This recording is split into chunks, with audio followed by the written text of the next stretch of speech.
other projects do you anticipate people will be able to see once the bond money is available?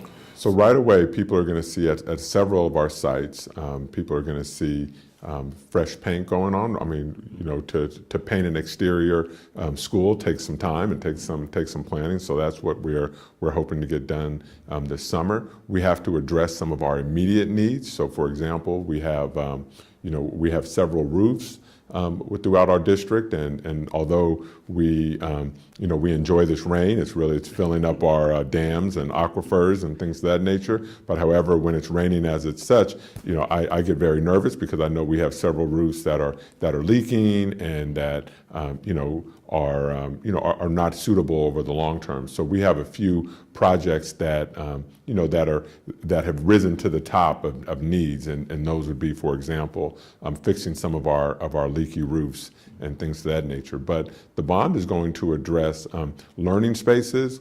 We're going to be updating several of our science labs. We are going to, we need to fix some of our bathrooms. We need to make some of our schools more compliant in terms of students and families and community members with disabilities. Many of our schools were built in the 40s, 50s, and so we have to bring, some of those basic, sort of requirements that we need to do. We need to bring some of our schools up to code in that way.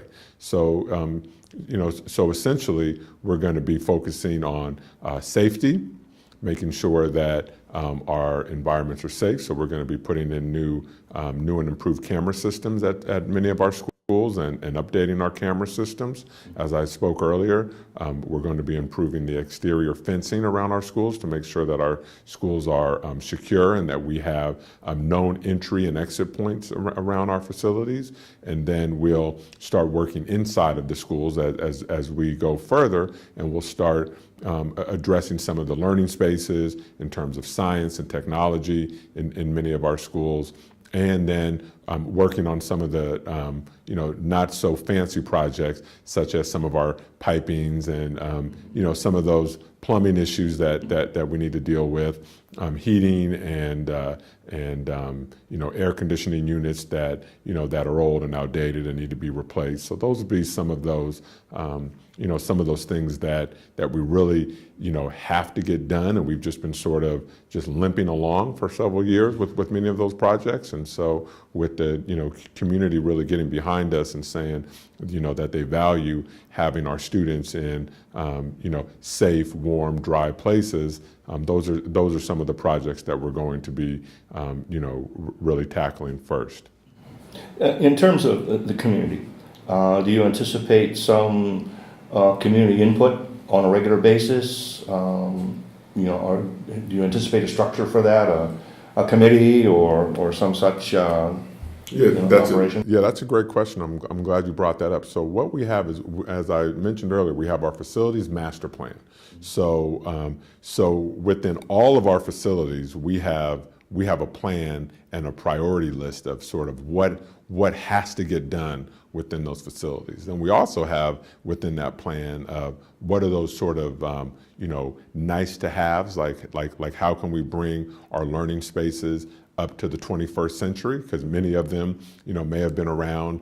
I mean, I don't know. I'm pretty familiar that you went to some Vallejo schools, but some of those learning spaces may be the same as when you went to school, and so we do need to bring some of those up to the 21st century. So there is that. But in terms of community input, what we have, although we were not required to have an oversight committee, we included in our resolution that we would have an oversight committee, and that so what an oversight committee does is they look at our projects, they look at our facilities master plan, they look at our at our priorities, and then as we complete those projects, the oversight committee works in conjunction to make sure that we're doing what we said that we were going to do that's included in our facilities master plan.